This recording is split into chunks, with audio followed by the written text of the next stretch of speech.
মানুষের সমাহার।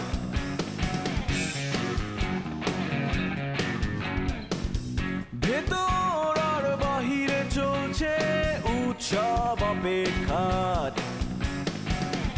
এই শহরের হাজারো বাড়ির মতো নিয়ে হাসি কান্নার গল্প যত।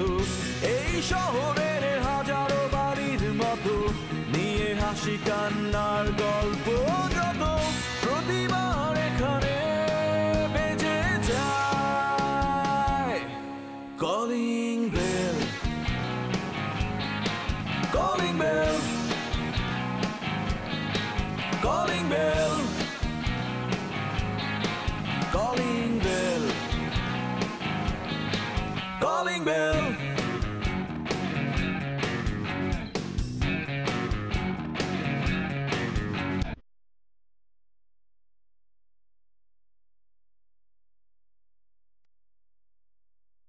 কাকা হ্যাঁ এটা দিয়া রাখলো না তোমরা চেনা যায় বুঝছো? হ্যাঁ ঠিক আছে, কি বলবি বল। কই যাও তুমি? আরতে? আরে আর তো যা পরে তুমি আমাদের ওটা বাসায় চলো তো, তোমাদের মানে ইম্পর্টেন্ট আলাপ আছে। না না না, বাসায় কেন, এখানেই বল। এ না বলা যাবে না, এক জায়গায় বইসা সুন্দর মতো খাবো দুই। চল ঠিক আছে, চল তোকে একটা ভালো হোটেলে নিয়ে যাই, এসি হোটেল, এসির বাতাসে ঠান্ডা হবি, একসাথে খাওয়া দাওয়া করলাম, তারপর ইম্পর্টেন্ট কথা বলবি। এসি হোটেলে যাবা? এসি হোটেলে যাবো রে, তাকে বাসায় চলো, একটু ড্রেসটাও তো চেঞ্জ করতে হবে আমার। কেন, ঠিকই তো আছে, তাহলে যা তুই ড্রেস চেঞ্জ করে আমি এই গাছের নিচে অপেক্ষা করি। আর তোমারও তো শার্টের অবস্থা ভালো না, কি একটা পায়জামা পরে আছে, চলো। না না, আমি ঠিক আছে, আমি তো এখনই মাত্র আচ্ছা চেঞ্জ করে আসলাম। টাকা চলো। আসল অবস্থা হচ্ছে বাবার শরীরটা ভালো না, বাবা যেটা কেমন করতেছে, সবাই বাসায় আসছে, তুমি চলো তাড়াতাড়ি। মিথ্যে বলবি না, এই মাত্র আমি তোর বাবার সাথে কথা বলে এসেছি, মিথ্যে কথা বলছিস কেন? মিথ্যে কথা শরীরের জন্য ভীষণ দুঃখিত, শরীর না দেশ এবং জাতির জন্য ক্ষতিকর। একটা মিথ্যা তোর অনেকগুলো মিথ্যা জন্ম দেয়, এবং এইভাবেই আস্তে আস্তে মিথ্যাগুলো বংশবিস্তার করতে থাকে। একটি দেশ তখন এই যে দেখ, আমরা যে এত ভুলে ভরা একটি দেশের মধ্যে আছি, এত মানুষ, এত জনগণ, এভাবে বংশবিস্তার করা তো ঠিক না। হয় বংশ বিস্তার বন্ধ হয়ে গেলে তো ঝামেলা না। হ্যাঁ, তাই এই বংশ বিস্তারের দায়িত্ব তো সবার নিতে হবে, সবারই অ্যাবিলিটি আছে, কিন্তু ওইটা দায়িত্ব যদি না নেয়, ভয় পায়, তাহলে তো ঝামেলা। চলো তুমি আমার হ্যাঁ সেটা সময় হলে নেওয়া যাবে। সময় হলে মানে আমারই সময় হয়ে গেছে, তোমার এখনো সময় হয়নি। ও কি বলছিস এসব? তোর সময় হলে তুই কর। করবো কেমনে? সামনে যেমন ব্লক হয়ে খাড়ায় আছো, যাইতেই তো পারি না। ব্লক হয়ে মানে যা, আমার তো যাইতে হবে তোমার পিছন দিয়েই। এইভাবে বিরক্ত করে সাথে চল চল চায়ের দোকানে চল। চায়ের দোকানে যাওয়া যাবে না কাকা, ওই জায়গাটা দূষিত তো, বিভিন্ন জায়গা থেকে ধোঁয়া ওঠে, ময়লা জিনিসপত্র, এগুলো তুমি নিতেই পারবা না। চায়ের দোকানে কেটলি থেকে ধোঁয়া উঠবে, এটাই তো স্বাভাবিক। কেটলি ছাড়াও তো বিভিন্ন জায়গা থেকে ধোঁয়া ওঠে, তাই না? তুই ধূমপানের কথা বলছিস? ওই এই, তুই কি ধূমপান করিস? আমি করি না, কিন্তু অনেকে করে না চায়ের দোকানের মধ্যে একটা। আহা, এটা তো খুবই ক্ষতিকর। ধূমপান তো স্বাস্থ্যের জন্য ক্ষতিকর, তোর ফুসফুসকে একদম মানে টুকরো টুকরো করে ফেলবে। হ্যাঁ, তারপর তোর আর এত কথা বললো না, বাসায় চলো। না না না না, কে ধূমপান করে ওদেরকে বলা উচিত। একটা জাতি নষ্ট হয়ে যাচ্ছে, একটা তরুণ সমাজ নষ্ট হয়ে যাচ্ছে। তুই চল তো, আমি দেখি। জাতি নষ্ট হয়ে যাচ্ছে। এখন তুমি যাই বলো।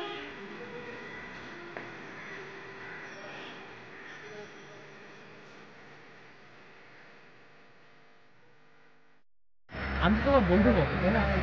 হ্যাঁ, আমি তো তোমাকে ছোটবেলা থেকে ফলো করে আসতেছি। তুই আমাকে ফলো করিস?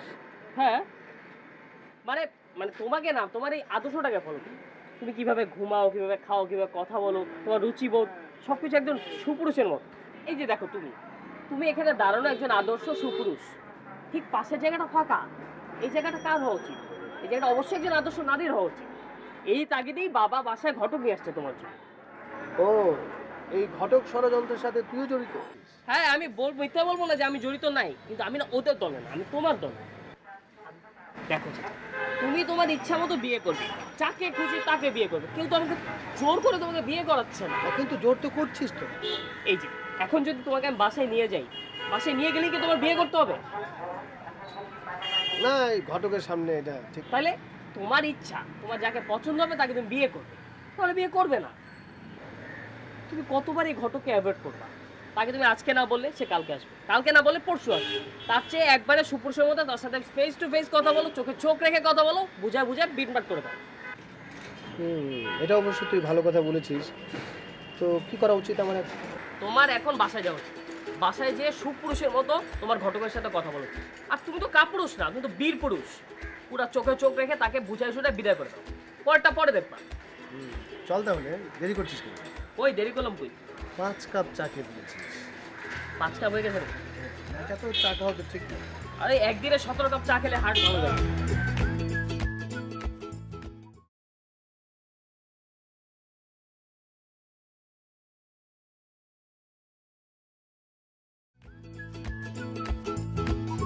আপনার জীবন বৃত্তান্ত বায়োডাটা যা কিছু দেখেছি অতি চমৎকার মাশাআল্লাহ। বায়োডাটা আপনার যে ছবিখানা ছিল তার চেয়ে বাস্তবে আপনি অনেক বেশি সুন্দর, আলহামদুলিল্লাহ।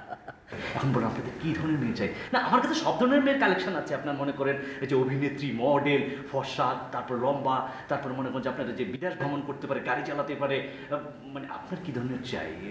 মানে পার্টিতে যাওয়া মেয়ে নাকি মানে একটু অভিনেত্রী, মডেল কিংবা ঘর গোছানো সুকন্যা? এমনি আপনার কি ওনারা দেখে মনে হয় ওনার পার্টিকাল দরকার? দেখা বুঝেন না কি টাইপের মেয়ে দরকার? না ভাই, আমি সেটা বলি না। তার বাইরটা দেখে তো আর বোঝা যায় না ভিতরে কী ধরনের চাহিদা থাকতে পারে, তার মানসিক অবস্থার কথা বলছিলাম আর কি।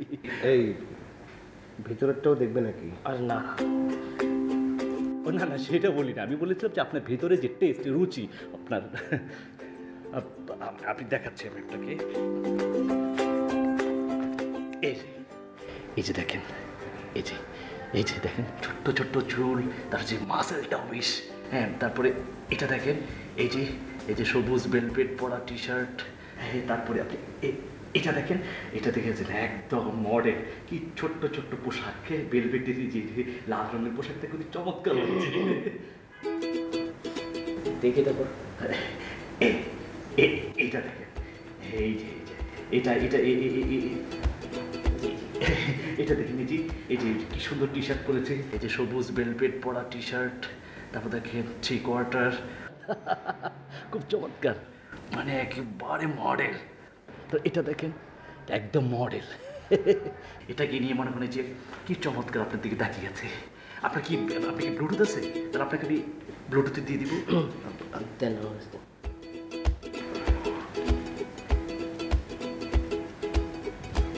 আপনি বিয়ে করছেন?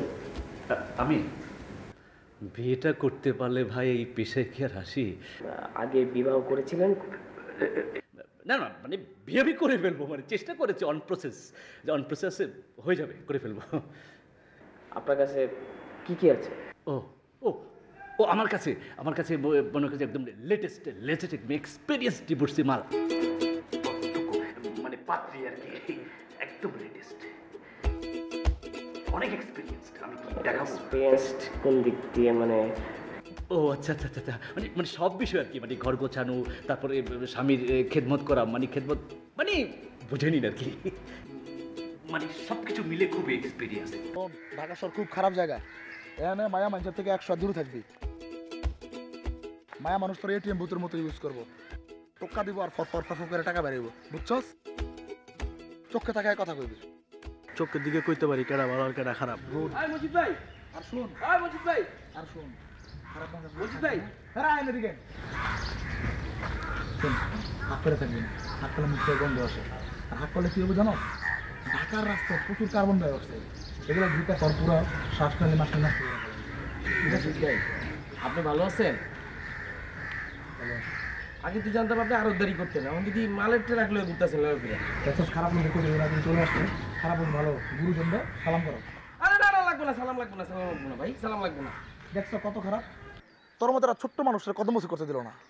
খারাপ লোক চিনবি 3টা উপায়ে। 1 নাম্বার দাড়ি ছোট ছোট, 2 নাম্বার সানগ্লাস পরবো। সানগ্লাস কেন পরে জানো? যাতে খারাপ দিকে তাকাইতে পারে, খারাপ নজরে যে মানুষ তাকাইতে পারে, এই কারণে।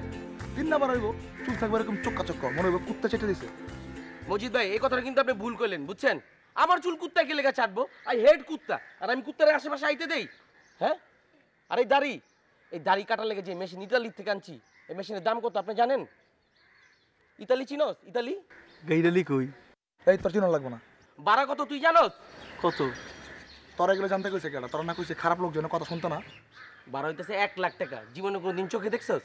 ক আর আপনি আপনি যে আপনি আপনি স্টাইলের কি বুঝবেন মিয়া স্টাইল? হ্যাঁ, আমি চুলি দিয়ে জেল আর দাড়ি করি ট্রিম। হ্যাঁ, আপনি তো সারাদিন একটা সাদা লুঙ্গি পরে ঘুরেন, ওই দেখেন পানির চিপি লেগে আছে দেখেন। এই আনোয়ার ভাই চুপ। লুঙ্গির উপকারতে জানেন? লুঙ্গি যে পড়ছি, লুঙ্গির ভিতরে কি সুন্দর আলো বাতাস ঢুকে, বডি ফিট থাকে, হাইটে কত বাইরে গেছি। আপনার হাইট বাড়ানো কেন জানেন?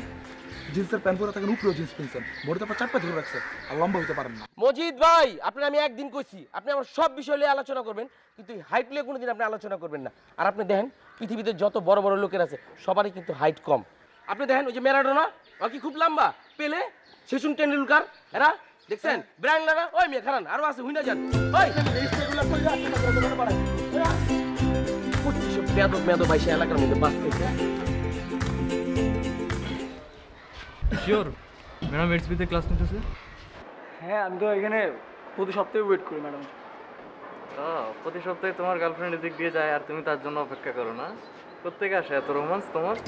সব এখানে রোম্যান্সের কিছু নাই। আর ম্যাডাম আমার ভালো লাগে। ও, তোমার আর কি কি ভালো লাগে ম্যাডামের? দিগল কালো চুল, টানা টানা চোখ, গোলাপের মতো ঠোঁট, ময়ূরীর মতো হাঁটা। আহ,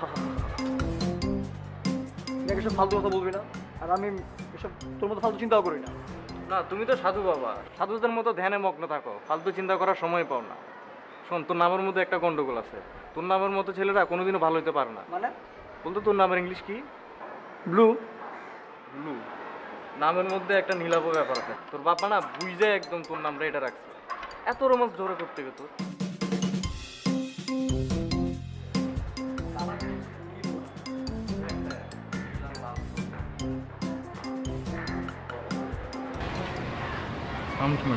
ওয়ালাইকুম আসসালাম। কি ব্যাপার, পরীক্ষার সামনে এখানে কিসের ঘোরাঘুরি? আপনার জন্য অপেক্ষা করতেছিলাম ম্যাডাম। আমার জন্য? হ্যাঁ, যে সামনে এক্সাম তো ম্যাম, একটু সাজেশন দরকার ছিল। কিন্তু আমি তো সাজেশন দেই না কখনো। ম্যাম সিলেবাস অনেক বড় ম্যাম, এতগুলো পড়া কভার করতে পারতেছি। আচ্ছা, কিন্তু যদি দিতেই হয় তো তোমাদের দুজনকে কেন দেব? পুরো ক্লাসকেই দিতে হবে। কাল আমি ক্লাসে আসলে মনে করিয়ে দেবে, ঠিক আছে? আর তোমার কি প্রবলেম? ম্যাডাম আমার কিছু লাগবে না, আমি শুধু আপনার পাসওয়ার্ড। আরে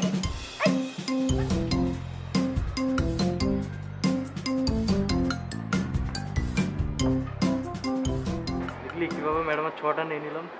তুই তো সালাম করলি। ওই তো পায়ে ছুঁয়ে সালাম করলাম না। ভালো বিনা ছিল। আমি ভালো হয়ে কী করবো?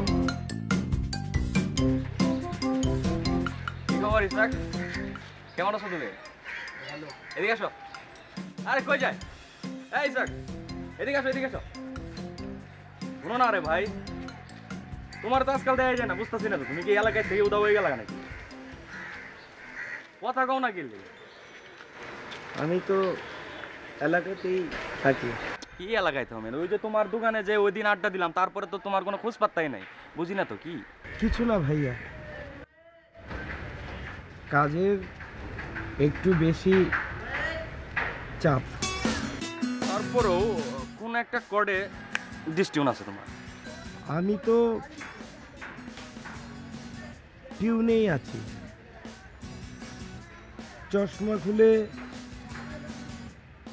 সানগ্লাস পরেছি, মাথায় ক্যাপ পরেছি।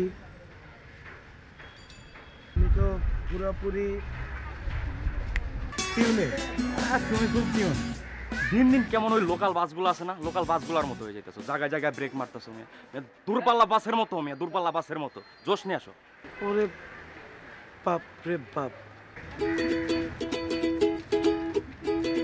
দূরপাল্লার বাস হইলে ভাইয়া দুর্ঘটনার সমূহ সম্ভাবনা থাকে, আর লোকাল বাসে কিঞ্চিত আশঙ্কা কম। কি এটা দি? কি জিনিসটা? একটা নথি, কিছু জিনিস টুকা আছে, একজনকে দিব বলে চাচ্ছিলাম। আচ্ছা, তোমার যাওয়া যায়নি আজকে? আজকে অনেকদিন পরে দেখা হয়েছে, তুমি আমার লগে বাসায় চলো। আসো বাসায় চলো। আরে ভাই আসো নাকি, তুমি স্লোই থাকো, বুঝি না তো তোমার। আসো।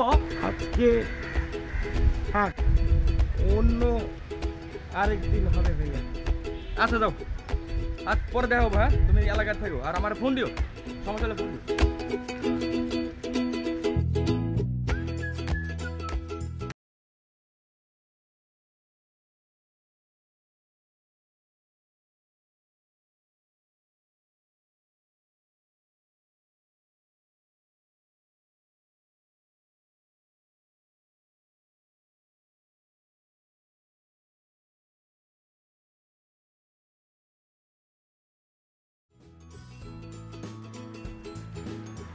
তুমি এতক্ষণ লাগলো কেন আসতে? আমি তোমার ছাদে আসার জন্যই বাসা থেকে বের হয়েছিলাম। যেতে যেতে হঠাৎ করে তোমার ভাইয়ার সাথে দেখা।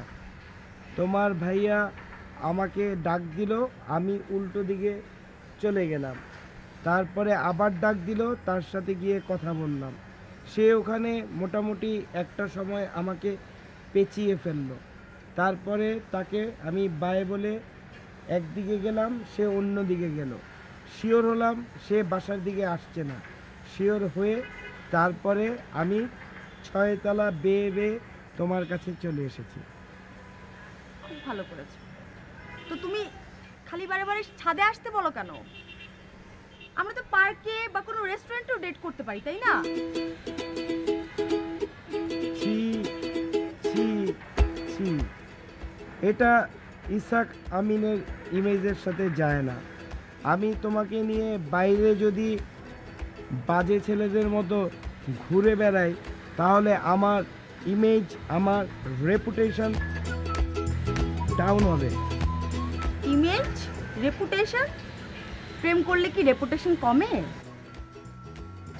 আমার ক্ষেত্রে প্রেম করছি এটা কাউকে জানানোই যাবে না।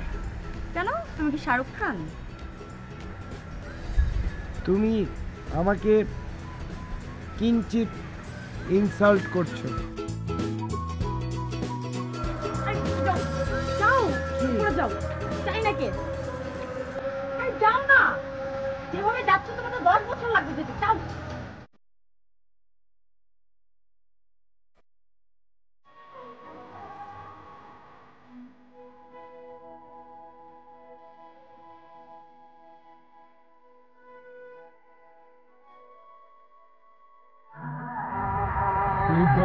এখানে কি করতেছিস একা একা? এমনি আসছি।